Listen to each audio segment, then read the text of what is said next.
कार्यक्रम के पुण्यार्जक है प्रबंधकारी कार्यकारिणी एवं ट्रस्ट समिति, रजत मंदिर निर्माण कमेटी, निकटवर्ती जैन समाज, श्री दिगंबर जैन अतिशय क्षेत्र बंधा, जिला टीकमगढ़, मध्य प्रदेश। पंच परमेष्टि भगवान की जय। आचार्य श्री गुरुवर कुंद कुंद महाराज की जय। आचार्य श्री गुरुवर विद्यासागर महाराज की जय। परम पूज्य निर्यापक श्रमण मुनि श्री सुधा सागर जी महाराज की जय। इंजीनियर पंकज जी पाटनी 12 गुरुवर नमोस्तु। महाराज जी, उनकी जिज्ञासा है कि सातवें नरक से निकला हुआ जो जीव होता है, क्या वह सम्यक्त को पुण्य धारण कर सकता है? सातवें नरक के जीव को सम्यक दर्शन तो नहीं हो सकता, क्योंकि वो मिथ्यात के साथ ही जन्म लेता है और पुनः उसको नरक जाना ही है। इसलिए तो सम्यक्त को प्राप्त नहीं कर पाएगा महाराज? नहीं। कुलभूषण उदगीरगर लातूर महाराष्ट्र गुरुवर नमोस्तु। महाराज जी ये पूछ रहे हैं कि माँ बाप के दुष्परिणामों से बच्चों को कैसे बचाया जाए? माँ बाप के दुष्परिणामों से बाढ़ खेत खाने लगी पंच करे अन्याय। अब माँ बाप ही जब बुरे संस्कारवान होगा तो बच्चे को कहाँ तक बच सकता है? यही हो सकता है कि बच्चों को वहाँ से दूर रखा जाए, और क्या, अच्छे संस्कारों में रखा जाए। होता है ऐसा। कई लोगों के माता पिता इतने गंदे होते हैं और उनके बच्चे इतने अच्छे होते हैं। मैंने एक बच्चे को कहा, मैंने कहा देख, तेरा बाप को तो मैं नहीं सुधार पाया और तेरा पिता तो बहुत गलत है, कहीं संस्कार में तुम मत हो जाना। बच्चे ने क्या जवाब दिया कि जिंदगी में जितने पाप, जितनी बुरी आदतें थी, मेरे कोटा की भी बाप ने कर ली। मुझे जो शौक करना चाहिए वो भी मेरे पापा ने कर लिए, तो अब पापा ने जब पूरे कर लिए तो हम अब जिंदगी में कभी शौक पूरा नहीं करेंगे।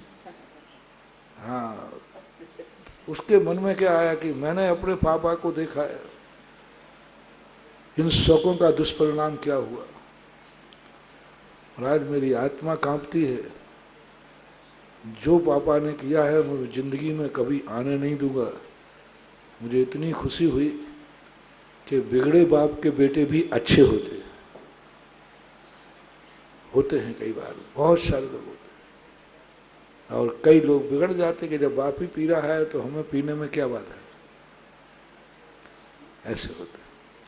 प्राची जैन ब्याबर गुरुवर नमोस्तु। महाराज जी ये कह रही है कि बेदी के पीछे किसी ने पास एक उल्टा साथ दिया, एक सीधा बना दिया था, तो मैंने उल्टा वाला मिटा दिया, तो कोई इसमें मुझे दोष तो नहीं लगेगा? मिटा ही देना चाहिए। ये जो शातियाँ मातियाँ बनाने की जो बातें हैं ना, ये सब मंदिरों में नहीं होना चाहिए।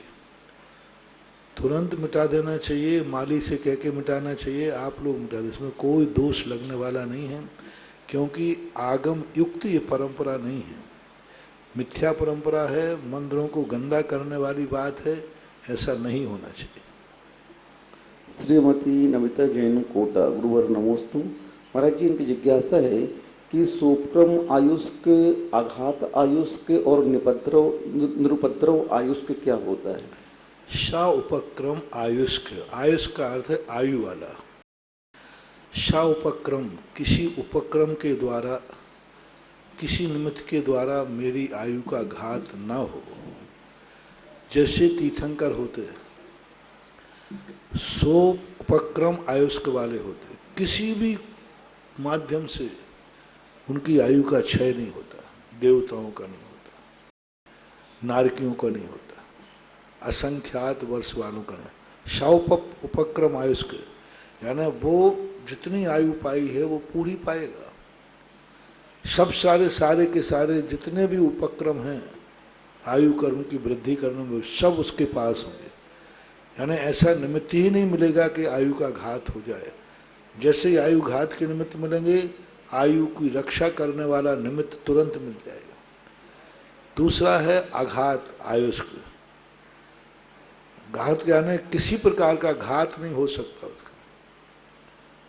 और तीसरा है निरुपद्रव वायुष्क, निरुपद्रव, किसी उपद्रव उपसर्ग आदि के माध्यम से उनकी आयु का घात नहीं होता। निरुपद्रव यानी उनके जीवन में ऐसा उपद्रव नहीं आएगा जिससे आयु का घात हो जाए, ऐसा कोई घात नहीं करेगा जिससे आयु का घात हो जाए, ऐसा कोई उपक्रम नहीं मिलेगा जिससे आयु की उधीर्णा हो जाए। ये एक विशेषण है अच्छी आयुष्क वाले के। संभो जैन अशोकनगर, गुरुवर नमोस्तु। महाराज जी, इनकी जिज्ञासा है कि मध्य प्रदेश में बहुत सारी गौशालाएं जैन समाज के माध्यम से संचालित हो रही हैं और उसमें बहुत सारे पशु संरक्षित भी हैं, लेकिन महाराज जी इनका कहना है कि जैन समाज की रुचि दान की गौशालाओं की तरफ बहुत कम है, जबकि वहाँ का खर्चा बहुत ज़्यादा होता है। अगर जैन समाज मात्र अपने प्रति मेंबर के हिसाब से कुछ दान की राशि, त्याग की राशि गौशाला के लिए दे दें तो समाज को गौशाला चलाने में बहुत आसानी होती है। बोलता हूँ, बहुत बार बोलता हूँ कि हर व्यक्ति को अपनी जिंदगी में एक गाय जरूर गोद लेना चाहिए। यदि भारतवर्ष में जितने जैनी हैं दिगंबर श्वेतांबर, यदि एक एक व्यक्ति एक एक गाय को गोद ले लेवे ना, तो हम 1-1.5 करोड़ से ऊपर हैं। सारी गायें तो जैनी ही गोद ले लेगी। एक गाय को गोद लेना कोई बड़ी चीज नहीं है। एक गाय मजदूर के बीड़ी सिगरेट में पल जाती है। एक गाय तुम गुटखा खा करके थूक देते हो, पेट में कैंसर ले जाते हो, गुटखे में पल जाती है। गुटखा महंगा है, गाय का भूसा सस्ता है। दुनिया भर के शौक विषण, हाँ 5,000 रुपया किलो है गुटखा, और गाय का घास कितना है? 2 रुपया 2.5 रुपया। यहाँ थोड़ा महंगा मिलता है, MP वगैरह में तो और सस्ता है, 1.5 रुपया 2 रुपया किलो। 5 किलो खाएगी गाय, 10 किलो खाएगी तो कितने का होगा? 50 रुपये का होगा। सोचना चाहिए। देखो, अहिंसा परमो धर्म की जय बोलना और अहिंसा का पालन करना बहुत बड़ी चीज है। अहिंसा परमो धर्म की जय तो हम बहुत बोलते हैं, लेकिन जब अहिंसा की पालन करने की बात आती है तो हम माइजर बन जाते हैं। थोड़ा सा अपन को ये अहिंसा धर्म जो है थ्योरी नहीं, प्रैक्टिकल में लाओ। वर्तमान में सबसे ज़्यादा आज जिस प्रकार जीवों की हत्या हो रही है, उनको बचाने का प्रयास करो।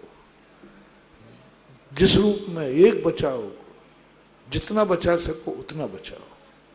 सारे संसार को हमने तो ये कहा था कि सब व्यक्ति अपने नगर की मीटिंग करें। बहुत सरल उपाय दिया था मैंने। पूरे गांव वाले एक मीटिंग करें और एक नियम लें, हमारे गांव में जिस गाय ने हमारे गांव वालों को दूध पिलाया है, वह गाय यहीं इसी गांव की सीमा के अंदर अपनी आयु पूरी करके मरेगी, वो कसाई के यहाँ नहीं जाएगी। बहुत अच्छा। अपने गांव वाले करें, कोई ज़्यादा दूसरे गांव वाले को नहीं। अपने गांव की जितनी गायें हैं, जिसका एक बार भी दूध पी लिया है किसी गांव में, वो माँ के समान। जिसका दूध पिया जाता है ना, वो माँ का रूप धारण कर लेती है। और माँ का जब रूप धारण कर लिया है तो उसको एक नियम बन जाए। और गांव के अंदर करेंगे तो कोई ज़्यादा खर्च नहीं पड़ेगा। गांव में कितनी गायें होती हैं जो 100-200 छोटे गांव में, और अपने अपने गांव में बाड़े बनाओ, अपने अपने गांव की गौशालाएं बनाओ। हाँ, और भी चरवाहा जो जी तुम्हारी बन सके। बस अपने गांव से जिस माँ ने तुम्हें दूध पिलाया है, दूध का संबंध सीधा खून से है। कहते ना, यदि तूने माई का दूध पिया है, हाँ, दूध का संबंध बहुत बड़ी चीज है। जिस गाय का अपन दूध पी लेते हैं, उस गाय को कभी मरने मत देना कसाई के हाथ से, अपने खूंटे से मारना। तो ये पूरा नगर बैठ करके इस पर मीटिंग करे। और एक एक गाय गोद लो। एक गाय को पालना कोई बड़ी चीज नहीं है। मैंने तो कहा था तुम तो बहुत बड़े आदमी हो रे जैनियों, यदि मजदूर अपना मात्र अकेला बीड़ी सिगरेट और शराब का पैसा बचा ले तो हर मजदूर के बेटे को सबसे ऊंची पढ़ाई करवा दूंगा और जगत की सारी गायों को बचा लूंगा। मात किसमें? गुटके में और शराब में, बस इतने, ज्यादा कुछ नहीं चाहिए। सोचना चाहिए, विचार करना चाहिए, प्रैक्टिकल करें। हम बूचड़ खाने बंद नहीं करा सकते, राजनीति है और राजनीति में सारे विश्व के दबाव हैं। राजनीति, भारतीय राजनीति बहुत ज़्यादा दबाव में है। भारतीय संस्कृति पर पाश्चात्य सभ्यताओं का बहुत बड़ा दबाव है। साहूकार का कर्जदार के ऊपर दबाव रहता है। भारत कई चीज़ों में दूसरों के दबना पड़ता है, दूसरों के सामने कर्जदार है। तो हम बूचड़ खाने तो बंद नहीं करा सकते, सरकार भी नहीं करा सकती, लेकिन हम बूचड़ खाने में जाने वाला कच्चा माल गौशालाओं में बंद जरूर कर सकते हैं। इसको सरकार नहीं रोक सकती। हम गौशालाओं को बूचड़ खानों के द्वारा गौशाला में बंद कर देंगे। जब कच्चा माल मिलेगा ही नहीं तो बूचड़ खाने क्या चलेंगे? और कच्चा माल किसके पास है? हिंदुओं के पास। बूचड़ खाने किनके पास है? महाराज जी, तो माल तो अपने यहाँ से जाना, अपन माल बंद कर दें, बूचड़ खाने अपने बंद हो जाए। महाराज जी, अगर हिंदू लोग और जैन लोग जो भी भगवान राम को या हनुमान को या गौ माता को मानते हैं, वो अगर उनसे बनी हुई निर्मित वस्तुओं का ही त्याग करते महाराज जी, तो बूचड़ खाने बंद हो जाएंगे अपने आप, क्योंकि उनको जो हाल से वस्तु बनती है उसमें जो उनको ज्यादा इनकम होती है। वस्तु का तो उपयोग करना ही नहीं, लेकिन साथ में गाय जाने मत दो। हम गाय को जाने ही नहीं देंगे। हम गाय को अपने हाथ मरेगी, अपने यहाँ दफनाएंगे, अपने यहाँ सब करेंगे। करना चाहिए। अतिशय जैन मोती भोपाल, गुरुवर नमोस्तु। महाराज जी, इनकी जिज्ञासा है कि जो हम अपने इष्ट देव बनाते हैं और उन इष्ट देवों के अंगोपांग संपूर्ण नहीं है, तो क्या उन वीतरागी भगवान को हम अपना इष्टोप भगवान बना सकते हैं? देखो, इस संबंध में मैं इसलिए नहीं बोलूंगा। प्रतिष्ठा के पहले सब कुछ देखना चाहिए। शादी के पहले देखना चाहिए, कुंवर साहब बनाने के पहले, कि कुंवर साहब काने हैं, लूले हैं, लंगड़े हैं, काले हैं, कैसे हैं। शादी के बाद तो फिर कुंवर साहब हैं, फिर तो क्या है वो। प्रतिष्ठा के बाद फिर बहुत सारे विकल्प आते हैं। अब उसके संबंध में कोई भी सार्वजनिक रूप बोलना आप लोग संभाल नहीं पाएंगे। प्रतिष्ठित मूर्ति के संबंध में अच्छे बुरे का निर्णय करना आपके बस की बात नहीं है, और साधु, सब साधुओं के बस की बात नहीं है। कोई समर्थवान साधु, सिद्ध साधक साधु ही प्रतिष्ठित मूर्ति के दोष को देख करके उसके यथा योग्य निर्णय कर सकते हैं। सारे डॉक्टर दवाई दे सकते हैं, लेकिन सभी डॉक्टर ऑपरेशन नहीं कर सकते। दवाई देने वाले डॉक्टरों में और ऑपरेशन करने वाले डॉक्टरों में ज्यादा कौन से हैं? दवाई देने वाले ज्यादा हैं, ऑपरेशन नहीं करते। इसी प्रकार से ये निर्णय मूर्ति सदोष है, पूजने लायक है कि नहीं, कोई विज्ञ साधु ही इस दोष को देख करके, जो उसके निराकरण करने की हिम्मत रखता हो और निराकरण करते समय उसको कोई साइड इफेक्ट हो, कोई भी अटैक हो, उसको संभालने की शक्ति जिस साधु में हो, तब कहीं इन सब चीज़ों पर विचार किया जाता है। यूं प्रश्न कर दिया, यूं जवाब दे दूं मैं, ऐसा संभव नहीं होगा। संजय जैन, न्यू पलासिया, इंदौर, गुरुवर नमोस्तु। महाराज जी, इनकी जिज्ञासा है कि जो पूजन की थाली में स्वास्तिक बनाते हैं, कई लोग उसके ऊपर आधा चंद्रमा जैसे बना देते हैं, तो महाराज जी आधा चंद्रमा तो अच्छा नहीं माना जाता है। तो चंद्रमा आधा नहीं है। सिद्ध शिला जो अपनी है जो 3 लोक है ऐसा है, उसमें कटोरा खपा हुआ है। तो एक तरफ का जब अपन बनाएंगे, जैसे मान लो ये गोल चीज है, अब गोल चीज को इधर से देखेंगे तो क्या बन रहा है, वस्तुतः वो पूरा छत्राकार है, लेकिन चूंकि थाली चपटी होती है नीचे तो एक तरफ का आकार बना दिया। ऐसा चंद्राकार शिला है नहीं, शिला तो है चित्त छत्राकार। चित्त है ना, ऐसा चित्त सीधा, उल्टा जो तो अपन छत्र लटकाते, चित्त इसको बोलते हैं। तो उसमें मोम भर दीजिए, ऐसा है, वो प्रतीकात्मक माना गया है ऐसा। अश्विनी जैन महाराष्ट्र, गुरुवर नमोस्तु। महाराज जी ये कह रहे हैं कि महाराष्ट्र में ज़्यादा हम लोग संस्कृत पढ़ाने वाला कोई नहीं रहता है, अपने से इष्टोपदेश या तत्वार सूत्र या भक्तांबर जी सहस्रनाम पढ़ते हैं, तो उसमें बहुत गलतियां हो जाती हैं, तो उसमें कोई दोष तो नहीं लगेगा? गलतियां करो मत, हो जाती हैं वो बात अलग है, कभी कोई आ जाए तो सुधार कर लेना चाहिए।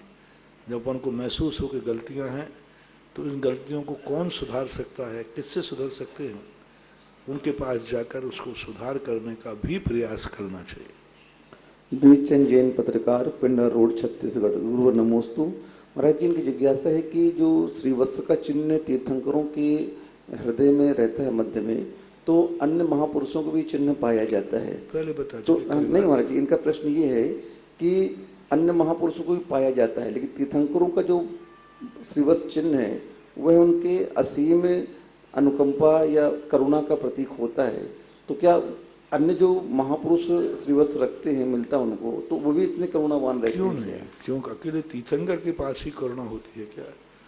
उनके पास 100 नंबर की करुणा है, दूसरों के पास 99 नंबर की है। और कैसी बात नहीं है, करुणा होना अलग चीज है, तीर्थंकर होना अलग चीज है। जितने लोग कलेक्टर बन गए, क्या उतने ही कलेक्टर बनने के योग्य थे कि सीटें ही उतनी थी?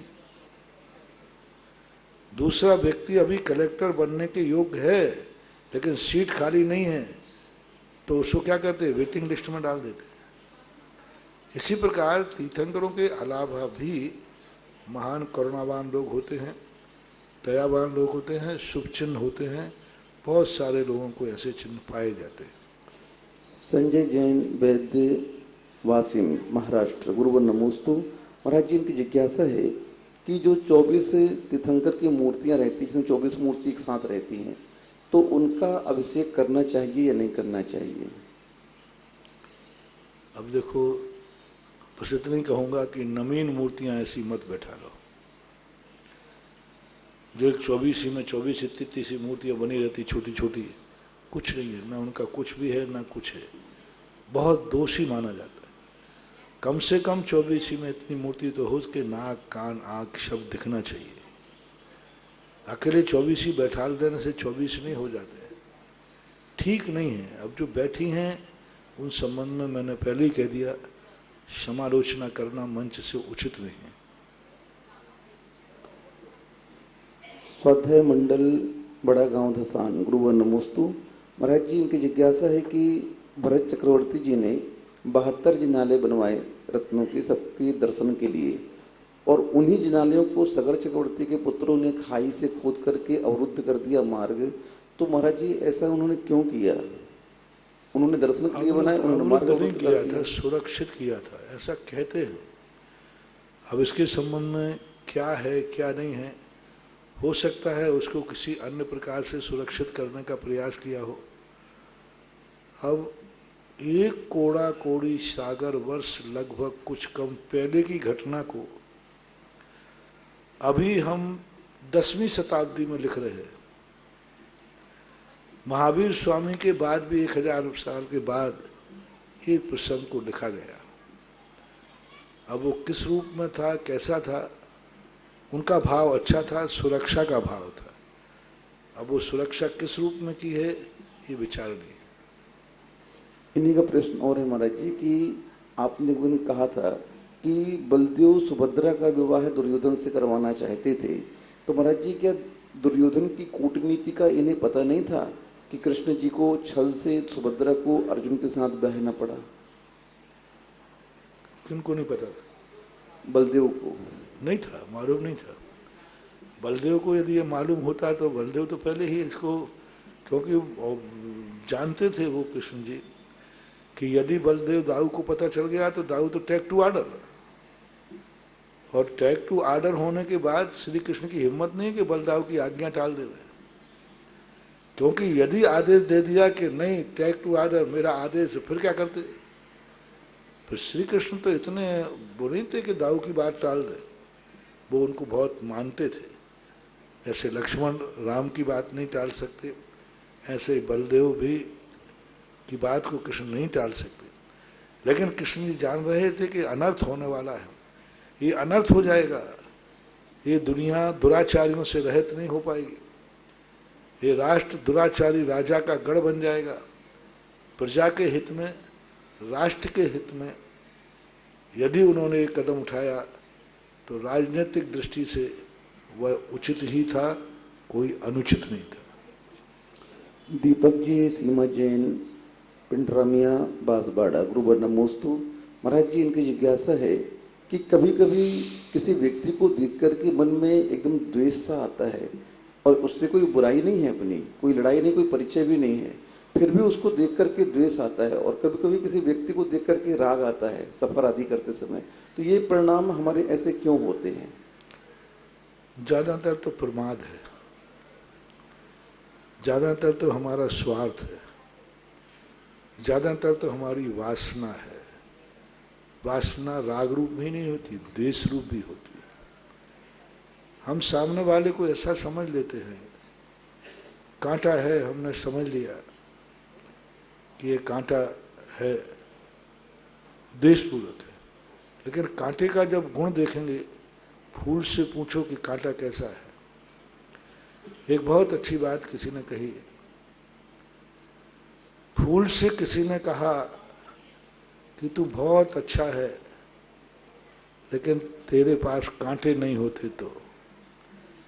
चांद से कहा कि हे चांद तू बहुत अच्छा है, लेकिन तेरे में दाग नहीं होता तो सबने मिलके कहा रे मानव तू बहुत अच्छा है, लेकिन तेरे में दूसरों के दोस्त देखने की आदत नहीं होती तो। इसी प्रकार से जो स्थितियां हैं ये अपन को लगती है कि नकारात्मक है, इनको सकारात्मक दृष्टिकोण से जब देखते हैं तो इनका भी कोई ना कोई रहस्य होता है। ऐसा सकारात्मक भी सोचना चाहिए। सौरभ जैन, जयपुर, गुरुवर नमोस्तु। महाराज जी, जिनका रात्रि भोजन का त्याग है और फरादी वगैरह लेते हैं रात को, वो अन्न का त्याग होने के बाद, तो महाराज जी इनका ये प्रश्न है कि नमक, मसाला, मिर्ची आदि जो रहते हैं उनमें मिले रहते हैं ड्राई फ्रूट्स वगैरह में, तो वो रात को हम लोग ले सकते हैं क्या? वो अन्न में थोड़ी आएंगे क्या? रात्रि भोजन तो अन्न का रात को त्याग है इनका, तो और ड्राई फ्रूट्स वगैरह लेते हैं रात को, तो उसमें मसाला मिले रहते हैं, ये जीरे, धनिया, ये सब उसमें आजकल आते हैं। तो उनमें वो मसाले क्या अन्न में आते हैं? हाँ, ये पूछ रहे हैं।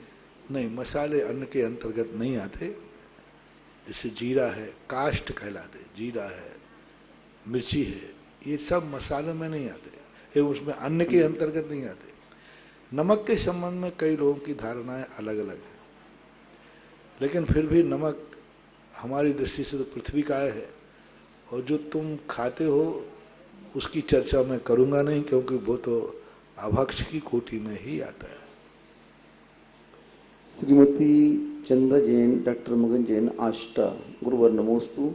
महाराज जी, इनकी जिज्ञासा है, वस्तु के त्याग में और राग के त्याग में क्या अंतर है? वस्तु का त्याग कारण है, राग अंतरंग कारण है। जब वस्तु ही नहीं रहेगी तो हमारे, क्योंकि कभी कभी अपन ने देखा शांत चित्त बैठे, कोई विकल्प नहीं आ रहा, लेकिन वस्तु सामने आ जाए तो राग द्वेष हो जाते हैं। तो वस्तु नौ कर्म है और राग द्वेष भाव कर्म है। बहुत सारे भाव कर्म से हम बच सकते हैं यदि हम नौ कर्मों से दूर हो जाए। फर्स्ट एड में सबसे पहले नौ कर्म से स्पष्ट कहा गया है, क्रोध से बचने के लिए दुश्मन से दूर रहो, राग से बचने के लिए जिनसे देखकर राग होता है उनसे दूर रहो। तो ये नौ कर्म कहलाते हैं। निर्मल जैन मिर्ची अशोकनगर गुरुवर नमोस्तु। महाराज जी, इनकी जिज्ञासा है कि जो 4 प्रकार का दान आता है तो श्रावक और मेराज कौन कौन सा दान कर सकते हैं चारों दानों में? कौन? आप अपन कौन सा दान कर सकते हैं चारों दानों में, और श्रावक कौन सा दान कर सकते हैं? तुम्हारे कोष में दान है ही नहीं, तुम्हें करना क्या है? कोई दान नहीं, कोई दान को नहीं। परम दान का जो पोजीशन है उसी किया जाता है। दान हमेशा 9 कर्म का होता है। दान हमेशा 9 कर्म का होता है। इसको उपदेश कहते हैं, दान नहीं कहते। शास्त्र का दान होता है, उपदेश का दान नहीं। उपदेश होना अलग चीज है, स्वाध्याय है। और दान, शास्त्र जो लिखा है इसका दान होगा। पूरे कहीं भी शास्त्र दान लिखा है, उपकरण दान लिखा है, आहार दान लिखा है, औषधि दान लिखा है, आवास दान लिखा है। ये सब दान है। ये दान में 9 कर्म आता है। अभय दान में वो करुणा में आता है। करुणा दान नहीं है, अहिंसा दान नहीं है, दया दान नहीं है। अभय दान जो कहलाता है किसी जीव को बचाना और उसको बचाने का उपाय। अभय दान का दूसरा नाम है आवास दान। तो आवास दे देना, उसको सुरक्षित कर देना। चींटी को हम बचा सकते हैं, सुरक्षित नहीं कर सकते। एक चिड़िया को हम बचा सकते हैं, सुरक्षित नहीं कर सकते। और आवास दान जब माना जाएगा, चिड़िया को बचाकर घोंसला बना दिया। किसी चीज को बचाना दान की कोटि में नहीं है। बचा करके उसको सुरक्षा का उपाय सोच लेना, उसका मकान बना देना, घर बना देना, एक गरीब के प्रति दया करना, उपदेशात्मक, और एक गरीब को झोपड़ी बना के दे देना। इसलिए चारों दानों में जो दान की परिभाषा है वह दान की भाषा साधु को घटित नहीं होती। अब रही बात भावात्मक, भावात्मक क्रिया को दान की कोटि में नहीं लिया। किसी भी आचार्य ने भावात्मक को दान की कोटि में, अहिंसा को दान की कोटि में नहीं लिया। किसी भी वस्तु का हम उपदेश दे रहे हैं, ज्ञान दान नहीं है, ये स्वाध्याय है। स्वाध्याय होना अलग चीज है और ज्ञान दान देना अलग चीज है। तो साधु को किसी भी मूल गुण में दान की कोटि में नहीं रखा, उसको दान कहते ही नहीं, क्योंकि साधु 9 कर्म का दान नहीं कर सकता, गृहस्थ कर सकता है। तो चारों दान गृहस्थों के आश्रित हैं, गृहस्थों के लिए ही हैं। पंकज जैन पाटनी 12 गुरुवर नमोस्तु। महाराज जी की जिज्ञासा है कि जो कर्म हमने भोग लिए तो वो भोगने के बाद नष्ट हो जाएंगे या पुनः उनका संस्कार बना रहेगा? नहीं, पूर्णतः नष्ट। एक बार भोगा हुआ, पूज्यवर कुंदकुंद स्वामी ने श्री समय सार में लिखा, पक्के फलम भी पड़ दे।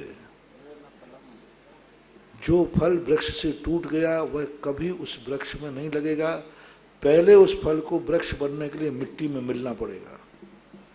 बीज बनेगा, लेकिन बीज पहले मिट्टी में मिलेगा, फिर पेड़ बनेगा। इसी प्रकार जो उपभोजित कर्म है, इसी प्रसंग में उन्होंने इसी बात को लिए समय सार में कहा है कि जो कर्म है वो एक बार भोगने में, अब उसी रूप में भोगने में नहीं आएगा।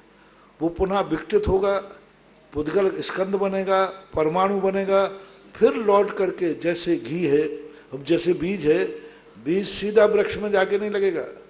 फल में से बीज आएगा, मिट्टी में जाएगा, मिट्टी में मिलेगा, फिर पुनः बन सकता है। ऐसे ये प्रक्रिया डायरेक्ट सीधा फल पेड़ से अलग होकर पुनः फल उसी में लग जाए संभव नहीं है, ऐसा माना जाए। अब मेरी जिज्ञासा ये है गुरुदेव कि 16 कारण जी के जो 32 व्रत या उपवास होते हैं, 16 व्रत 16 उपवास, तो एक भावना के 2 दिन कैसे मानते हैं सर? आगम में इसका कोई लॉजिक देखने में नहीं आया। जी सर। बहुत प्रयास, लेकिन मेरी दृष्टि से ये है कि 16 दिन के 16 उपवास है जी। यदि एक साथ 16 उपवास कराए जाए तो आयु कर्म की उदीर्णा हो सकती है, प्राणों का घात हो सकता है। इसलिए एक दिन का गैप दे करके जो कराने की बात कही, जिससे ये सुलभता से सब लोग कर सके। हालांकि कई लोग 32 उपवास भी करते पाए गए। अभी बताते, आसाम में एक महिला ने 32 उपवास किए इसी साल। ब्यावर चतुर्मास में भी एक माली ने, कासलीवाल के परिवार ने 32 उपवास मेरे शान में किए थे, लेकिन सभी को संभव नहीं है, इसलिए किए जाते हो। और 32 दिन के 16 कारण के जो पर्व हैं, ये कथा के अनुसार 32 दिन के हैं, लेकिन क्यों, इसके संबंध में कोई आगम में समाधान नहीं मिल रहा है, इसलिए मैं कोई समाधान करने में कैसे कर सकता हूँ। नमस्ते गुरु, नमस्ते। मेरे आराध्य गुरुवर के चरणों में मेरा तथा समस्त सोनी परिवार की तरफ से कोटिश नमन नमन नमन। महाराज जी, मेरी जिज्ञासा ये है कि वनस्पति दो प्रकार की होती है, एक तो साधारण और एक प्रत्येक, और प्रत्येक में सप्रतिष्ठित और प्रतिष्ठित दो विभाग होते हैं।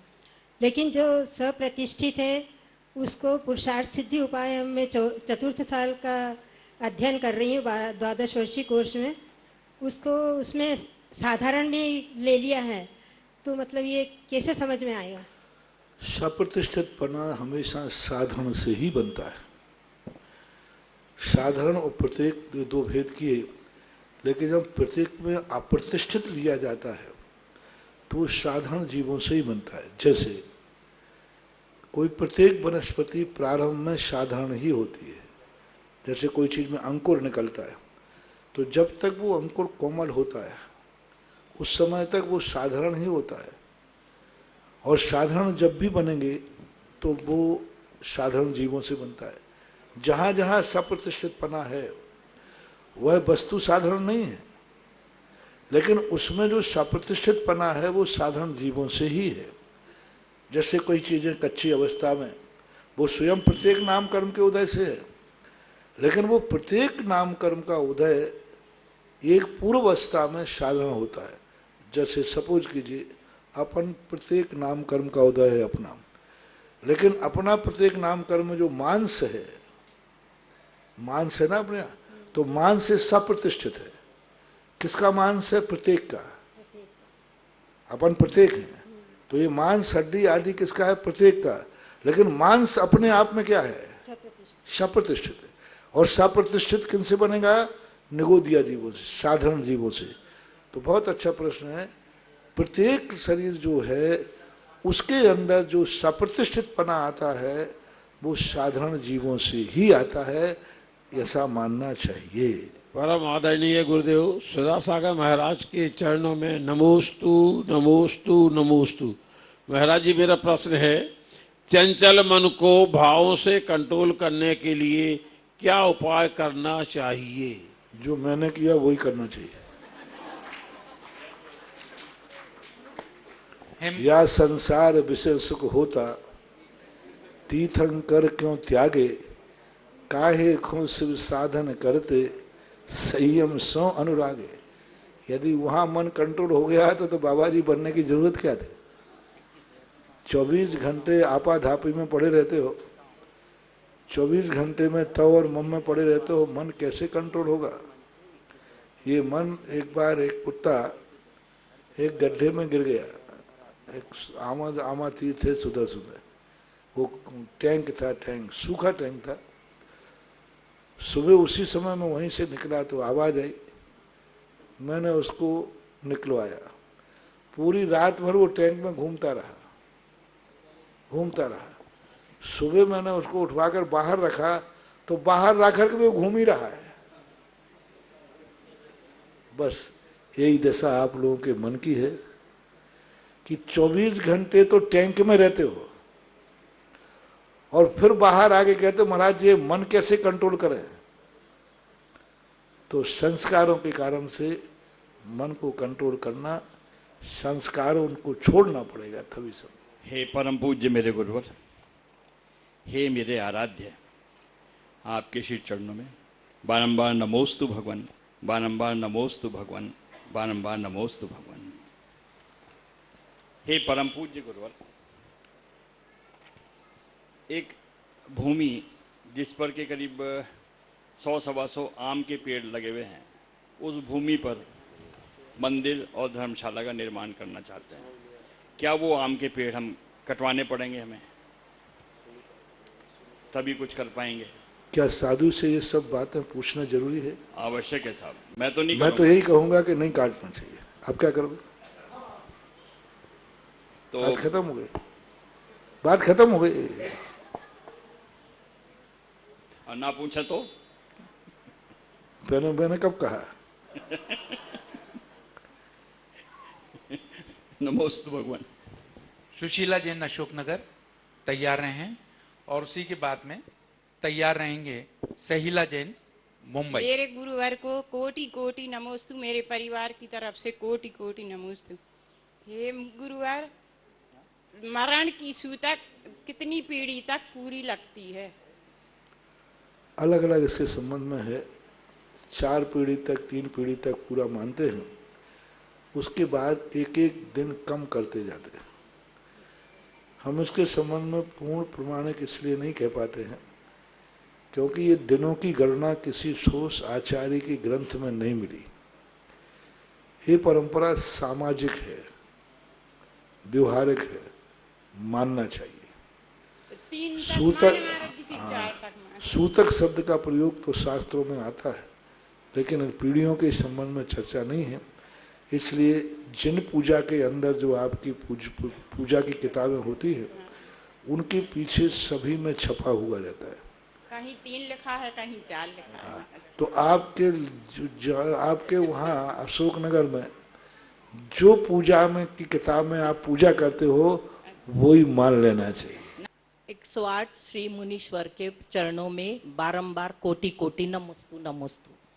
महाराज जी, मेरा प्रश्न है कि उमा स्वामी महाराज जी के बारे में थोड़ा बता दो। उमा स्वामी महाराज, आचार्य उमा स्वामी महाराज। क्या पूछना चाहते हैं? मैं पूछना चाहती है कि उमा स्वामी महाराज को 2000 साल हो गए मोक्ष शास्त्र लिख के, तो उनकी दीक्षा किससे हुई? दूसरी शताब्दी के उपांत काल में इनका आविर्भाव हुआ। इनके संबंध में कहा जाता है कि पूज्यवर कुंदकुंद स्वामी के पट्ट शिष्य थे। कुंदकुंद स्वामी की परंपरा को इन्होंने आगे बढ़ाया, ऐसा कुछ इतिहासकार लोगों का कहना है।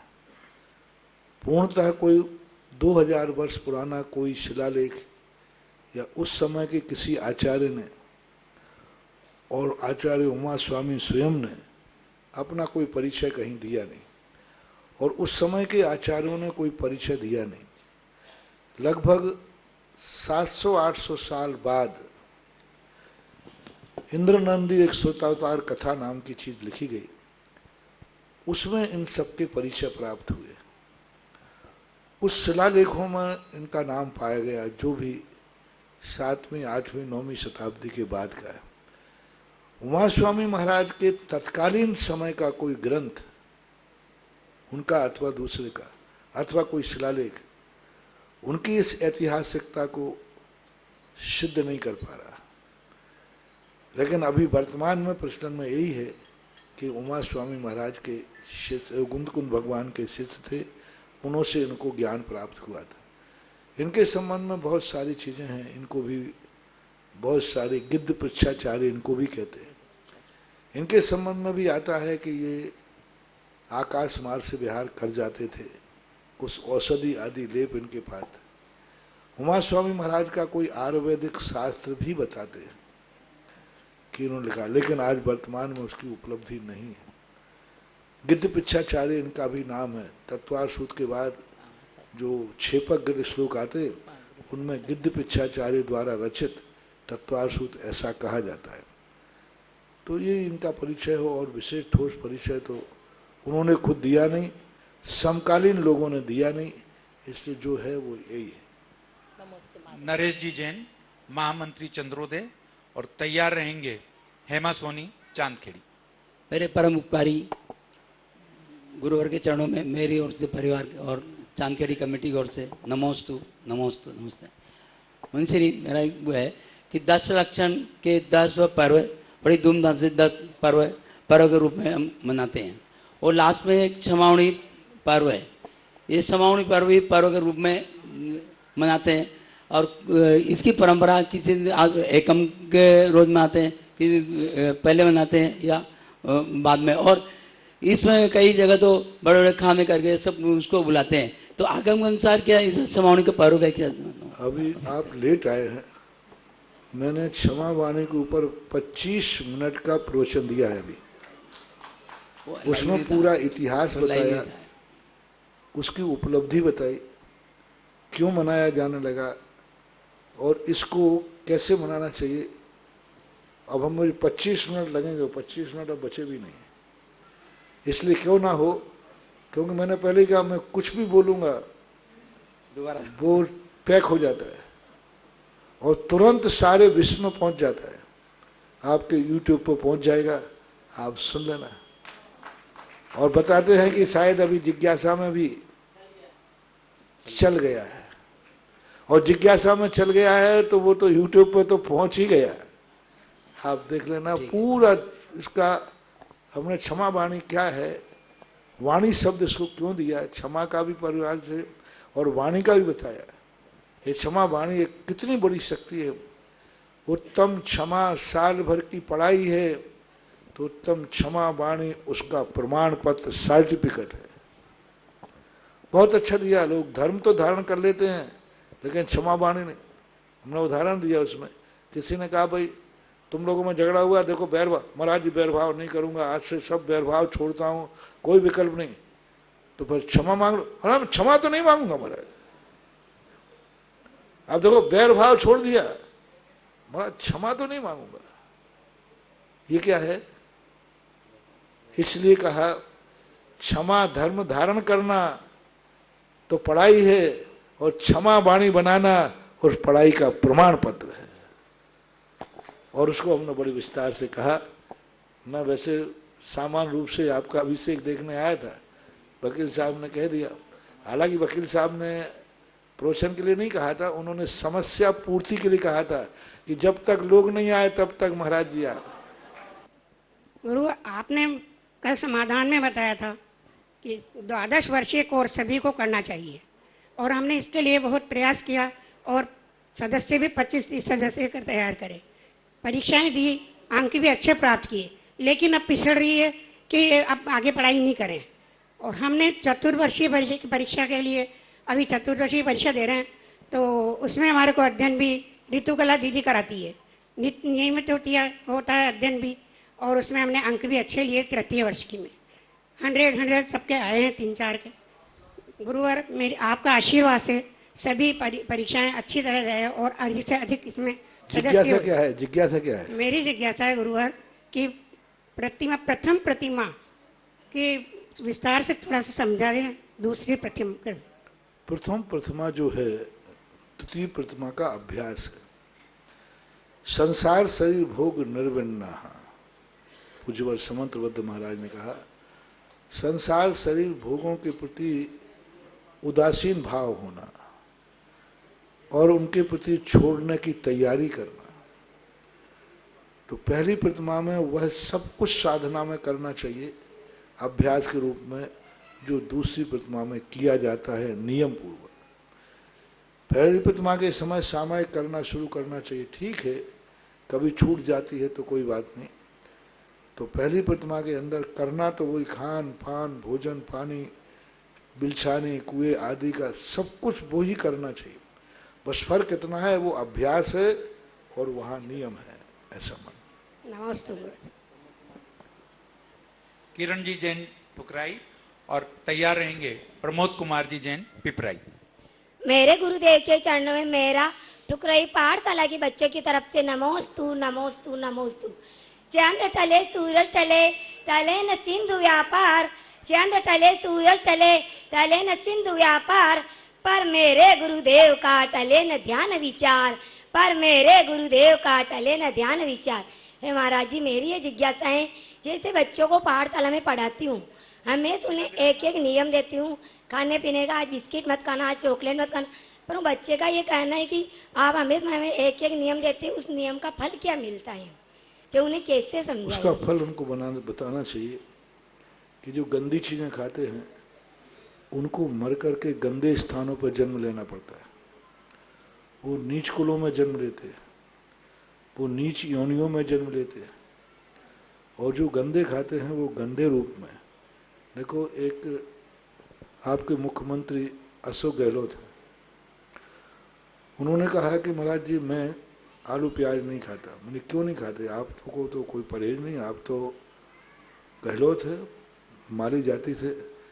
बोले महाराज मैं जैन पाठशाला में स्कूल में पढ़ता था, तो वहाँ के मास्टर समझाते थे कि देखो जो नीचे जमीन के नीचे के फल खाते हैं यानी आलू प्याज, वो कीचड़ में रहते हैं, गंदगी में रहते हैं, तो जो उनको खाएगा उसका दिमाग और जीवन भी गंदा होगा।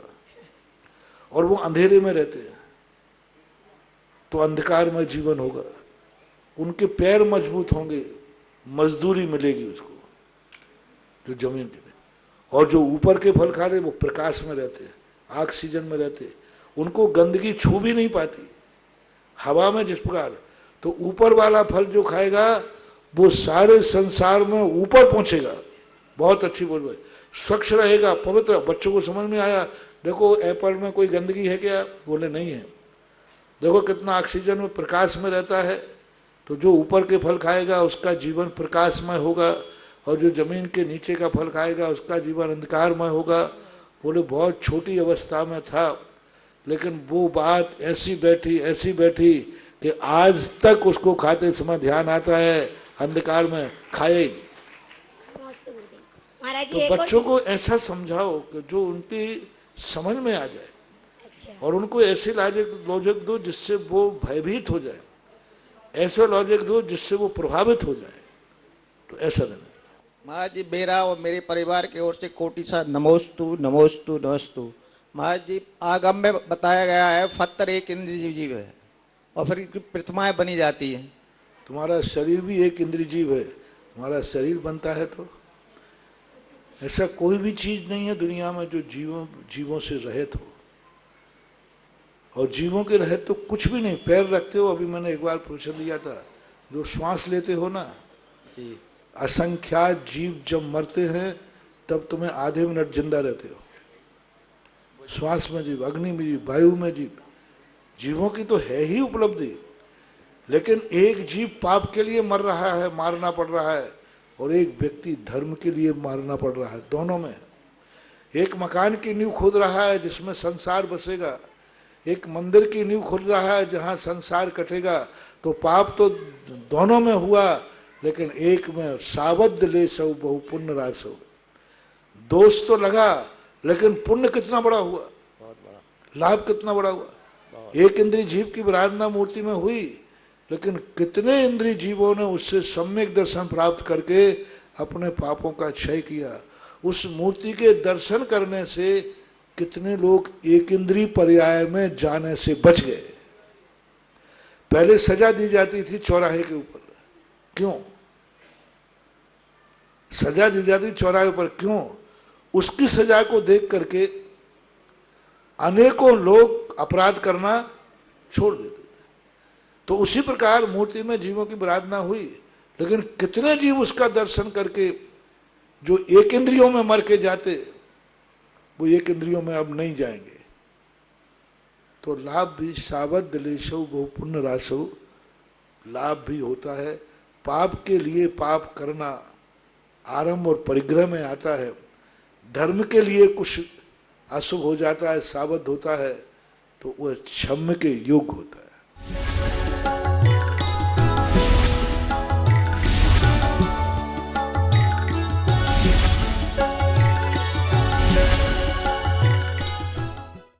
इस कार्यक्रम के पुण्यार्जक है प्रबंधकारी कार्यकारिणी एवं ट्रस्ट समिति, रजत मंदिर निर्माण कमेटी, निकटवर्ती जैन समाज, श्री दिगंबर जैन अतिशय क्षेत्र बंधा, जिला टीकमगढ़, मध्य प्रदेश।